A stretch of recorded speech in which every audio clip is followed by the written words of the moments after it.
आज का ये जो प्रेस कॉन्फ्रेंस है, ये कांग्रेस पार्टी ने 2 दिन पहले जब राहुल गांधी, मल्लिकार्जुन खड़गे और सोनिया गांधी जी तीनों ने बैठ करके मुख्यतः कांग्रेस पार्टी के अकाउंट को कोट अनकोट फ्रीज कर दिया गया है और देश में लोकतंत्र की हत्या हो गई है। कांग्रेस के अकाउंट का फ्रीज करना देश में लोकतंत्र के हत्या के बराबर है। जो ऐसे शब्दों का प्रयोग किया गया, जैसे उदाहरण दिए गए और जिस प्रकार का माहौल था, तुरंत आदरणीय रविशंकर प्रसाद जी और हमने सभी ने काउंटर में प्रेस कॉन्फ्रेंस किया था। मगर आज विस्तार से ये हिंदुस्तान की जनता है, ये आंखें पढ़ना जानती है, विषयों को समझती है। ये कांग्रेस पार्टी का इनकम टैक्स का मामला क्या है? क्या वास्तव में उनके बैंक अकाउंट्स फ्रीज हो गए हैं? क्या राहुल गांधी जो आज कह रहे हैं कि उनके पास पैसा नहीं है ट्रेन में चलने लायक भी, इसके पीछे हकीकत क्या है? विस्तार से आज भारतीय जनता पार्टी तथ्यों के माध्यम से आपके समक्ष विषय को रखने वाली है। बंधुगण, भारतीय जनता पार्टी एक पॉलिटिकल पार्टी है, आम आदमी पार्टी एक पॉलिटिकल पार्टी है, तृणमूल कांग्रेस एक पॉलिटिकल पार्टी है, वैसे ही कांग्रेस पार्टी भी एक पॉलिटिकल पार्टी है। All the political parties, by the rule of Section 13A of Income Tax Act, उनको टैक्स में एग्जेम्पशन मिलता है।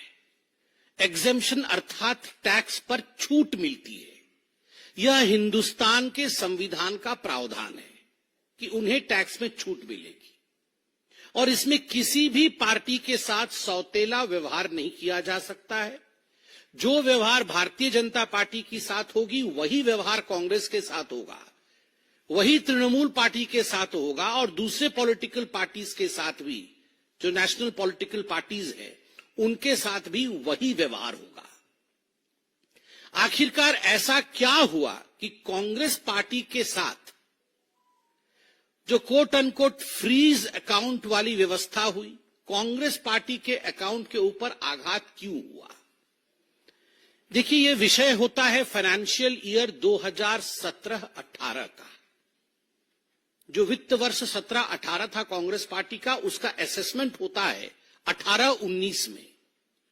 कांग्रेस पार्टी ने जो भी आमदनी की, जो भी डोनेशंस उनके पास आए 17-18 में, उनको उस पे टैक्स बनता है स्वाभाविक रूप से। तो जो भी टैक्स इत्यादि देना होता है, उसका एक डेडलाइन होता है। आप सभी मित्र और हम सब जो मंच पे बैठे हुए हैं, अमूमन सब टैक्स भरते हैं। तो टैक्स का डेडलाइन और टैक्स का एक्सटेंडेड डेडलाइन, इस विषय को हम जानते हैं कि जुलाई के महीने में टैक्स भरने का डेडलाइन है, तो ये एक्सटेंड होता है और एक्सटेंडेड डेट भी एक होता है। और एक्सटेंडेड डेट तक भी हम टैक्स नहीं भर पाए तो हमें पेनाल्टी देना होता है, हमें फाइन देना होता है। तो फाइनेंशियल ईयर 17-18 का जो असेसमेंट बना, उसके अनुसार कांग्रेस पार्टी को दिसंबर 31, 2018 ये लास्ट डेट था, ये डेडलाइन थी जब तक उनको अपना टैक्स रिटर्न भरना था। But Congress could not comply with this. Congress party का प्रथम भूल रहा, कांग्रेस पार्टी की मिस्टेक रही कि एक्सटेंडेड डेडलाइन तो छोड़ दीजिए, जो एक्सटेंडेड डेडलाइन होता है, उस एक्सटेंडेड डेडलाइन जो कि 31 दिसंबर 2018 था, तब तक भी कांग्रेस पार्टी टैक्स भर नहीं पाई। वो टैक्स भरी कब? वो टैक्स भरती है फरवरी 2019। Does not comply with the extended deadline. It fills its tax return for the financial year 2017-18 in February 2019. तो एक कानून टूट जाता है। दूसरा एक प्रावधान है, एक रूल है, जो आप सब जानते हैं, पॉलिटिकल पार्टी के लिए बनाई गई है कि कोई भी पॉलिटिकल पार्टी अपने अकाउंट में 20,000 रुपए से अधिक कैश में डोनेशन नहीं ले सकता है। मगर कांग्रेस पार्टी का फाइनेंशियल ईयर 2017-18 का जब असेसमेंट 18-19 में हुआ तो उसमें पाया गया कि कांग्रेस पार्टी ने इस प्रावधान का भी उल्लंघन किया है. Congress party has not complied with this rule that no political party can receive donations beyond 20,000 rupees. Astonishingly, I don't know why, despite knowing the rules, Congress party had accepted a donation worth 14 lakh rupees. Cash में financial year 17-18 में उन्होंने 14 लाख रुपए donation लिया है, बेनामी donation, जो कि rule number 2 टूटता है. तो 17-18 फाइनेंशियल ईयर में दो प्रावधान को कांग्रेस ने तोड़ दिया. डेडलाइन और एक्सटेंडेड डेडलाइन के अंदर टैक्स रिटर्न्स नहीं भरे और कैश में जो डेडलाइन और जो लक्ष्मण रेखा थी उसे कूद करके उन्होंने अधिक पैसे डोनेशन ले लिया. और एग्जेम्पशन रूल का 13A में स्पष्ट मानना है कि यदि आप इन प्रावधानों को नहीं मानेंगे तो जो एग्जेम्पशन का कानून आपको दिया गया है, जो प्रावधान एग्जेम्पशन का आपको दिया गया है, वो फैसिलिटी विथड्रॉ कर ली जाएगी. तो कांग्रेस पार्टी का जो एग्जेम्पशन दिया गया था एक पॉलिटिकल पार्टी के नाते 13A के अंतर्गत, दैट वाज विथड्रॉन. तो स्वाभाविक रूप से अब कांग्रेस पार्टी क्या कहलाती है? तो इनकम टैक्स के नोमेनक्लेचर में कांग्रेस पार्टी अब एक एसोसिएशन ऑफ पर्संस कहलाती है. And it would be subjected to normal tax liability. A group of association of people है और एक association of people जब कोई ट्रस्ट इत्यादि इत्यादि चलाते हैं तो उनका जो टैक्स लायबिलिटी होता है, नॉर्मल टैक्स लायबिलिटी होती है, वो नॉर्मल टैक्स लायबिलिटी के ब्रैकेट में कांग्रेस पार्टी आ जाती है. अब आ जाइए आप जुलाई 2021 में. जुलाई 2021 में टैक्स असेसमेंट होता है कांग्रेस पार्टी का और टैक्स असेसमेंट, जो टैक्स रिटर्न जो कांग्रेस पार्टी करती है, उसके असेसमेंट के आधार पर पार्टी का रिटर्न डिमांड बनता है 105 करोड़ रुपया का. 105 crore rupees was raised following the assessment of the party's return. तो 105 करोड़ रुपए का रिटर्न बनता है. तो कांग्रेस को भारत के आयकर विभाग को 105 करोड़ रुपया डिपॉजिट करना था. अब वो एग्जेम्पशन उनको मिलने वाला नहीं है क्योंकि वो एग्जेम्पशन से बाहर हो चुके हैं. मगर कांग्रेस पार्टी ने 105 करोड़ रुपए डिपॉजिट नहीं किए. कांग्रेस पार्टी ने उस समय कितना डिपॉजिट किया? 2.5 करोड़ रुपए. बनता था 105 करोड़ रुपए, डिपॉजिट किए 2.5 करोड़ रुपए. आप सोच के देखिए, उस समय रोना धोना नहीं मचाया. उस समय आके प्रेस कॉन्फ्रेंस नहीं किया कि हाय हाय 105 करोड़ क्यों हमसे मांग रहे हैं.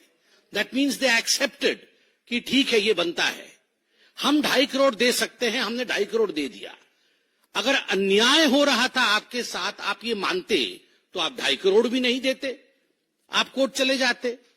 मगर आपने केवल 2.5 करोड़ दिया. कानून क्या कहती है? जो आयकर कानून है, इनकम टैक्स एक्ट है, वो कहती है जो रकम बकाया है यदि आप उसका 20% रकम भी भर देंगे तो आप केस से एग्जेम्प्ट हो जाएंगे. The case would be kept in abeyance. Exempt नहीं होंगे, अबेयंस में रखा जाएगा. आप अपने अकाउंट में काम करते रहिए, वो अलग से केस चलता रहेगा. It would be kept in abeyance. अगर 20% भरते हैं, 105 करोड़ का 20% लगभग 21 करोड़ रुपए बनता है. अगर 21 करोड़ रुपए कांग्रेस पार्टी भर देती तो ये पूरा मामला जो आप आज सुन रहे हैं, देख रहे हैं, जिस पे प्रेस कॉन्फ्रेंस हो रही है, तो ये कुछ होता नहीं. क्योंकि ये कानून है, केस को अबेयंस में रखा जाता, ये चलता रहता. मगर कांग्रेस ने जिद किया हम केवल 2.5 करोड़ देंगे और 2.5 करोड़ दिया, वो केस चलता रहा. तो जब आप इनकम टैक्स रिटर्न के अमाउंट को भरते नहीं है तो उस पर आपको इंटरेस्ट भी देना होता है. 105 करोड़ पे इंटरेस्ट पे इंटरेस्ट, इंटरेस्ट पे इंटरेस्ट जम करके अब वो 135 करोड़ का रकम बन चुका है. और याद रखिए, जब तक ये पूरा रकम नहीं भरा जाएगा, this will keep on rising, the interest will keep on rising. तो ये 135 करोड़ कल बढ़ के 140 करोड़ भी हो जाएगा यदि समय पे इसकी भरपाई नहीं होती है. तो कांग्रेस ने देखा, अच्छा ये तो पैसा बढ़ता जा रहा है क्योंकि दे वर द डिफॉल्टर्स। तब वो जगे और वो पहले गए कमिश्नर अपील्स के पास।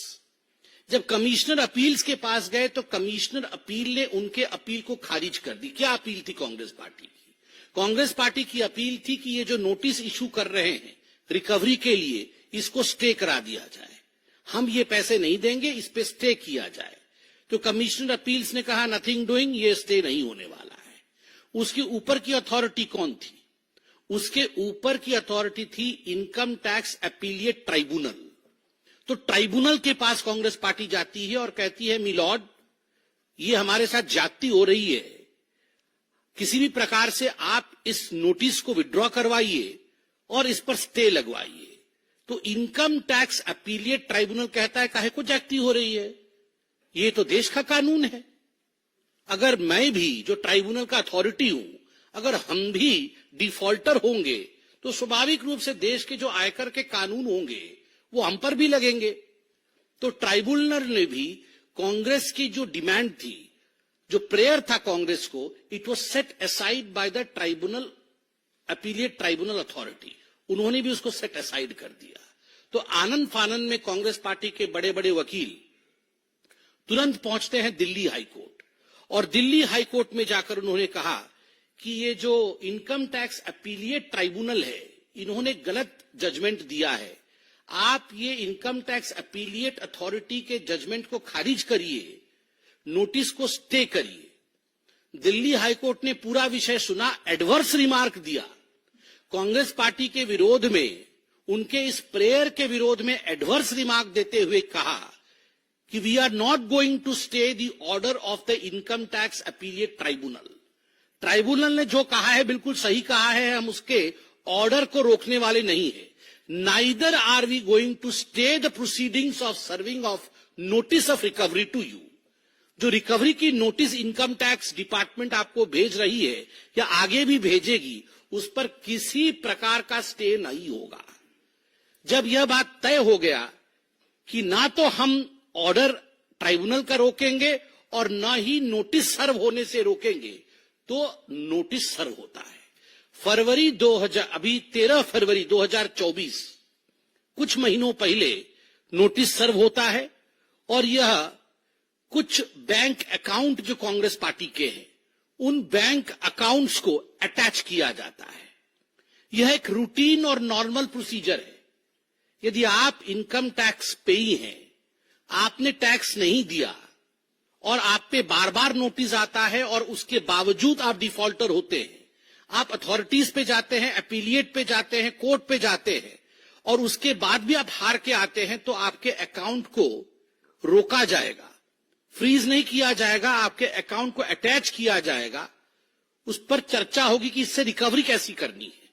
और यहां बताना आवश्यक है, जो पब्लिक डोमेन में है, कि लगभग 3 या 4 बैंक अकाउंट कांग्रेस पार्टी के ऐसे थे जिनके ऊपर इनकम टैक्स ने नजर डाला, जिनको अटैच करने की एक रूटीन कार्यवाही की।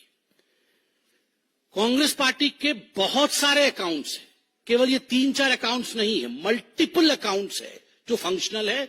और आश्चर्य का विषय है, मैं आज देख के बड़ा हैरान हुआ, बहुत बड़े बड़े अखबारों में छपा हुआ है, Congress party has multiple PAN numbers also. जो PAN number permanent account number होता है, ये मल्टीपल पैन नंबर है कांग्रेस पार्टी के पास, जो कि खुद कांग्रेस पार्टी के संविधान के विरोध में है। कांग्रेस पार्टी का संविधान कहता है कि multiple PAN numbers are not allowed, मगर कांग्रेस पार्टी के पास मल्टीपल पैन नंबर है, मल्टीपल अकाउंट है। तो 3 या 4 अकाउंट पर इनकम टैक्स ने नजर डाला। इनकम टैक्स ने नजर डाल के इनकम टैक्स रूल के अनुसार एक लियन अमाउंट होता है कि आपको 135 करोड़ रुपए बकाया है, तो आप 115 करोड़ रुपए हाथ नहीं लगाइएगा। वो 115 करोड़ रुपए बैंक में रखे रहेंगे, आपके अकाउंट में रखे रहेंगे, आप ही का पैसा है, आपके पास रहेगा, इसको आप विड्रॉ नहीं करिएगा, क्योंकि भविष्य में यदि आप चूक जाते हैं जो बकाया है देने से, तो हम इससे रिकवरी करेंगे। ये कानून है, ये आपके साथ भी हो सकता है, मेरे साथ या जफर भाई के साथ भी हो सकता है, यदि हम डिफॉल्टर होंगे। तो स्वाभाविक रूप से 115 करोड़ रुपए के अमाउंट को बैंक में लियन के रूप में रखा गया, बैंक अकाउंट को फ्रीज नहीं किया गया। बैंक अकाउंट ऑपरेशनल रहे। आप उसमें जमा करना चाहते हैं, जमा करिए। आप उससे विड्रॉ करना चाहते हैं, विड्रॉ करिए। मगर 115 करोड़ जस का तस रहना चाहिए। उसके बाद जितने करोड़ हैं वो आप विड्रॉ करिए, जमा करिए। चेक आती है डोनेशन में, आप उसे जमा करिए, आप उसे विड्रॉ करिए। किसी ने मना नहीं किया है। किंतु 115 करोड़ रुपए क्योंकि आप डिफॉल्टर है और ये देश का एक स्टैंडर्ड प्रोसीजर है टैक्सेशन मैटर्स में।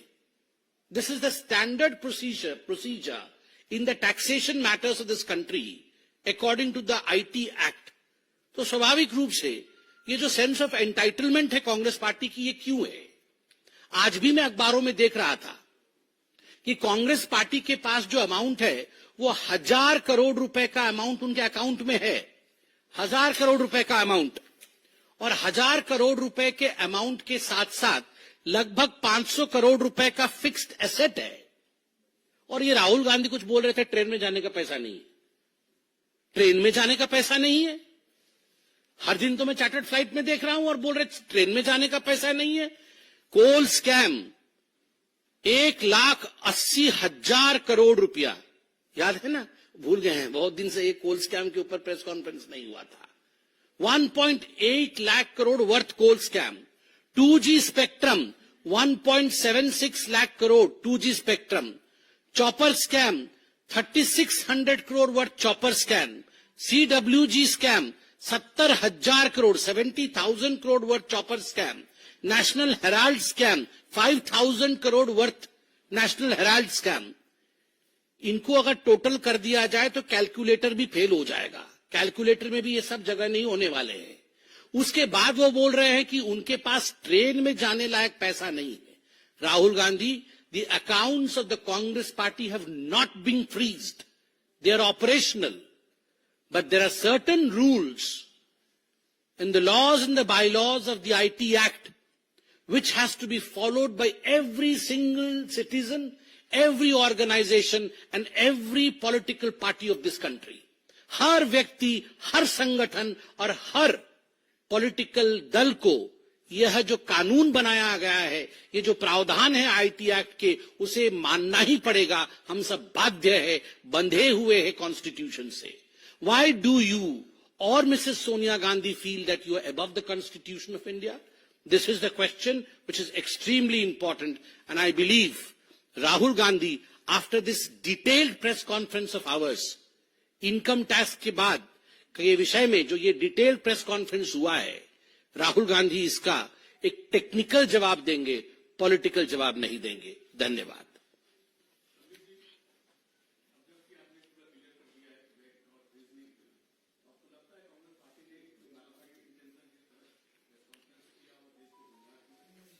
देखिए, जहां तक कांग्रेस पार्टी का सवाल है, जहां तक कांग्रेस पार्टी के मल्लिकार्जुन खड़गे, सोनिया गांधी जी और राहुल जी तीनों ने मिलकर परसों प्रेस कॉन्फ्रेंस किया, मैं उसे प्रेस कॉन्फ्रेंस नहीं कहूंगा। मैं कहूंगा ये जनता के अदालत के सामने उन्होंने अपने आप को पेश किया और वहां उन्होंने एंटीसिपेटरी बेल लिया है।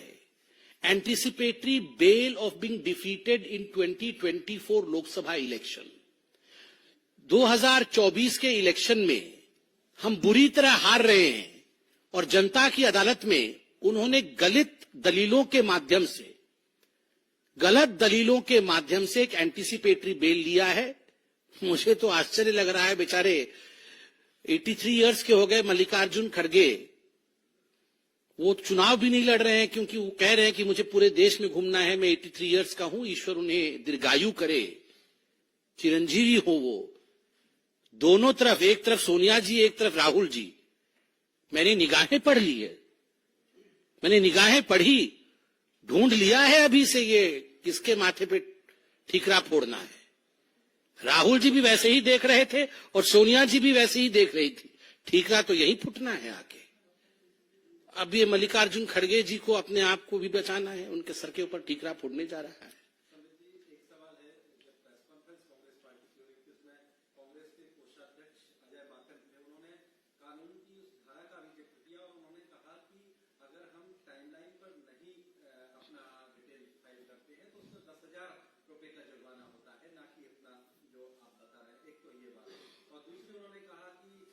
जो उनके अध्यक्ष थे केसरी उस जमाने के 1997 में छानने के भी नोटिस आज निकाले गए, तो इन दो आरोपों पर पार्टी कर रही है। देखिए, पहला विषय है कि अजय माकन जी, अभिषेक मनु सिंघवी जी बड़े बड़े वकील हैं, अगर इतने अच्छे अच्छे दलील हैं उनके पास जो कि प्रेस कॉन्फ्रेंस में वो प्रस्तुत कर सकते हैं कि हम डिफॉल्टर है तो मात्र 10,000 रुपए में हमें छोड़ देना चाहिए, तो इनको किसने प्रिवेंट किया है ये दलील जाके हाईकोर्ट और ट्राइब्यूनल के सामने रखने से? अरे अजय माकन जी को भेजना चाहिए था ना, मल्लिकार्जुन खड़गे जी को, कि अजय जी आप जल्दी जाओ, ट्राइब्यूनल के सामने प्रस्तुत हो, जल्दी जाके दिल्ली हाईकोर्ट में ये सब बातें बताओ जो प्रेस कॉन्फ्रेंस से बता रहे हो कि इन प्रावधानों के अंतर्गत ऐसा होता है। तो नहीं बता पाए हैं, अर्थात केवल और केवल झूठ का पुलिंदा यहां रख रहे हैं। कोर्ट में दूध का दूध और पानी का पानी हो रहा है, सच्चाई कोर्ट में है और यहां सब बोल बच्चन है। मर्डर कभी भी हुआ हो, जब गुनहगार पकड़ा जाता है तभी से काउंटिंग शुरू होती है। ऐसा नहीं है कि I will murder today and if you catch hold of me after 20 years मैं पाक साफ हो जाऊंगा।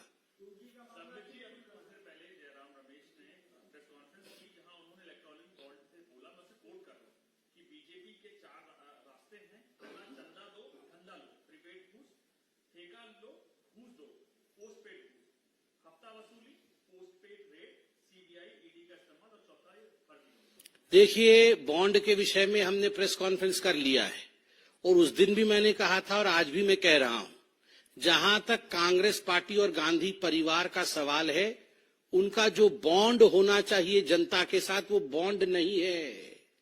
लाख कोशिश कर लीजिए, राहुल गांधी कितनी भी यात्रा कर लें, कितनी भी पता नहीं कौन सी खाट यात्रा से लेकर कितनी यात्रा वो कर चुके हैं, मगर वो बॉन्ड बन नहीं पा रहा है। जब तक जनता के साथ बॉन्ड नहीं होगा आपका कुछ नहीं होने वाला है।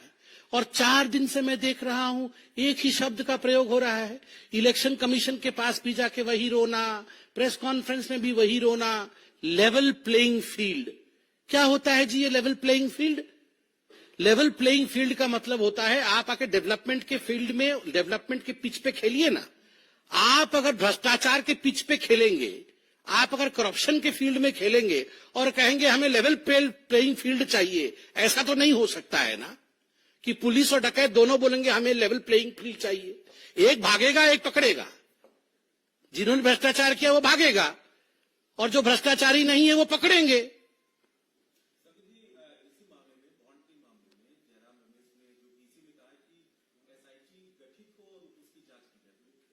देखिए, उनका कर्तव्य है, वो सब कहते रहेंगे और क्या कहेंगे आप बताइए। ये जयराम रमेश जी हो चाहे कांग्रेस पार्टी हो, ये सब जानते हैं कि आज उनकी हालत क्या है। अब तो बैठ के, अब सब पार्टी के लोग भी उनके छोड़ रहे हैं एक एक करके।